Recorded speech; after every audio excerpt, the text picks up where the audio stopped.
할렐루야, 하나님께서 새 하루를 허락해 주셨습니다. 오늘 하나님께서 주시는 말씀은 레위기 8장입니다. 레위기 8장 1절에서 4절 말씀입니다.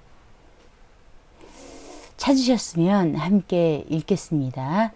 여호와께서 모세에게 말씀하여 이르시되 너는 아론과 그의 아들들과 함께 그 의복과 관유와 속죄제의 수송아지와 숫양 2마리와 무교병 1광주리를 가지고 온 회중을 회막문에 모으라. 모세가 여호와께서 자기에게 명령하신 대로 하매 회중이 회막문에 모인지라. 아멘. 자, 이제 모든 제사법을 가르쳐 주셨어요. 하나님께서 모든 제사법을 가르쳐 주시고 이제 그 제사를 진례해야 될 제사장을 임명하시는 장면입니다. 자, 레위기 8장은 그 부분이에요. 제사장을 임명하는 장면. 자, 처음에 제일 먼저 여호와께서 하나님께서 제일 먼저 모세에게 말씀하시죠. 어떻게 해라 명령을 하셔요. 그래서 사실은 모세는 하나님과 이스라엘 백성의 중보자 입장이에요. 하나님의 말씀을 이스라엘 백성에게 전하는 그러한 일을 맡아서 하고 있죠. 그런데 모세가 제사까지 모두 맡아가지고 할 수는 없잖아요. 그래서 제사장이 필요했던 거예요. 그래서 하나님께서는 레위 지파를 이 제사장 반열에 또 이 성전을 이끌어 나가는 일에 특별히 아론과 아론의 자녀들을 제사장으로 임명하십니다. 그래서 2절 볼까요? 너는 아론과 그의 아들들과 함께 제사장 후보자들이죠. 아직 제사를 아직 한 번도 안 했잖아요. 그러니까 제사장도 없어요. 자, 그 제사법을 만드시고 바로 이제 제사장을 임명하시는데 그 후보들 아론과 그의 아들들과 함께 그 의복과 이 의복이 뭘까요? 이 의복은 출애굽기 28장에 나오는 옷이죠. 흰 세마포 속옷부터 다릅니다. 이 제사장의 옷은 흰 세마포 속옷과 청색 겉옷을 입죠. 그리고 에봇을 입어요. 에봇. 이 특별한 옷이죠. 어깨에 12지파의 이름이 새긴 보석이 있어요. 그러니까 이 에봇은 공동체를 대표한다고 할 수 있죠. 그리고 흉패를 답니다. 흉패는 4줄로 보석이 박힌 판인데 12지파를 상징하는 보석들이에요. 그리고 띠를 띠고요. 세마포 관을 씁니다. 그리고 성관, 이마에 쓰는 금패예요. 여기에 또 글이 적혀 있죠. 뭐라고 기록되어 있어요? 여호와께 성결. 그러니까 출애굽기 28장을 보시면요. 자세하게 설명되어져 있어요. 자, 그 의복을 말합니다. 관유와, 자, 이 관유가 뭘까요? 관유는 합성 조제물이에요. 어떤 조제물이냐? 모략 아시죠? 육개는 계피의 한 종류예요. 창포, 계피, 올리브 기름을 조합한 거예요. 우리가 주로 언제 사용을 했느냐? 제사장, 또 나중에 왕이 세워질 때, 그리고 선지자를 부를 때 기름을 부은다 라는 표현을 쓰죠. 자, 그러한 상징으로 쓰여지는 관유, 그리고 속죄제의 수송아지와 순양, 속죄제를 드릴 때 쓰였던 제물들이죠. 2마리와 그리고 무교병 1광주리. 이거는 뭘까요? 무교병 1광주리는 무교병만 들어있는 광주리가 아니라 바구니가 아니라 그 안에는 기름 섞인 무교 전병과 기름 바른 무교 과자가 같이 들어있어요.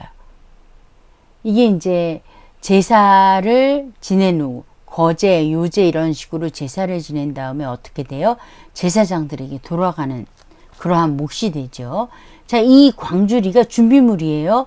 이걸 가지고 온 회중을 회막문에 모으라 라고 말씀하고 계세요. 온 회중을 회막문에 모으라. 모두가 있는 자리에서 이 제사장을 임명하신다라는 거예요.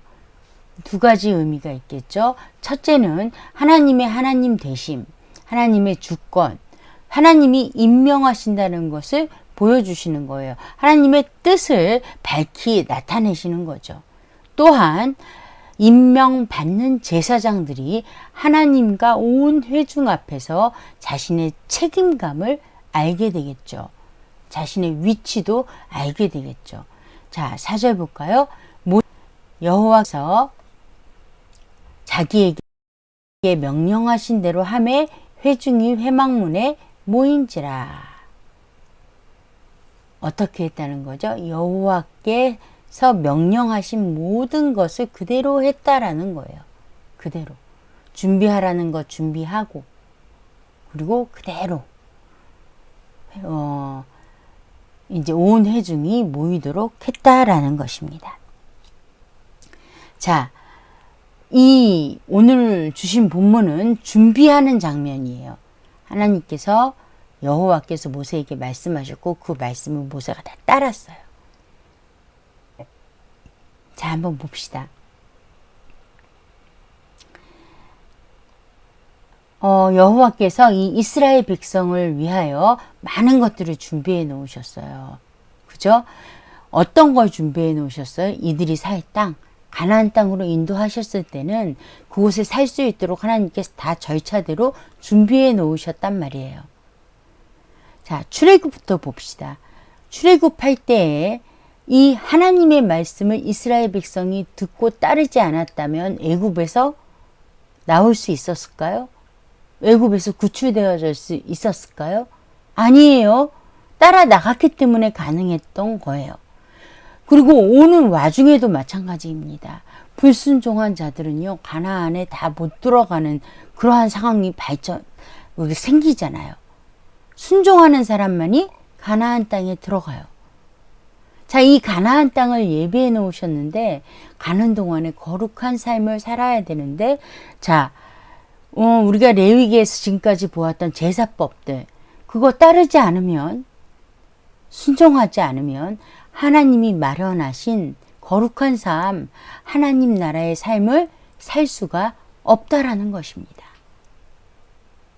다시 말해서 우리가 하나님이 준비하신 것을 모두 경험하고 알려면 어떻게 해야 알 수 있다고요? 순종한 만큼 알 수 있다라는 거예요. 오늘날에도 마찬가지입니다. 하나님의 은혜를 경험하는 사람들은요, 어떤 사람들이에요? 하나님 말씀에 순종하는 사람들. 하나님의 말씀이 자신을 통해 이루는 사람들, 이루어지는 사람들. 하나님의 말씀을 실천하는 사람들. 하나님의 말씀을 실천한 만큼, 하나님의 뜻에 순종한 만큼 무엇을 경험하게 돼요? 여호와 이레의 하나님, 여호와의 준비하심, 하나님의 은혜를 경험하게 된다는 것입니다. 불순종하는 사람 눈에는요, 하나님이 은혜를 부어주시고 다 일을 해결해 주시고 그리고 열매를 얻게 하셔도 전혀 눈치채지 못해요. 알지 못해요. 자기 스스로 했다고 생각을 해요. 굉장히 놀라운 일이죠.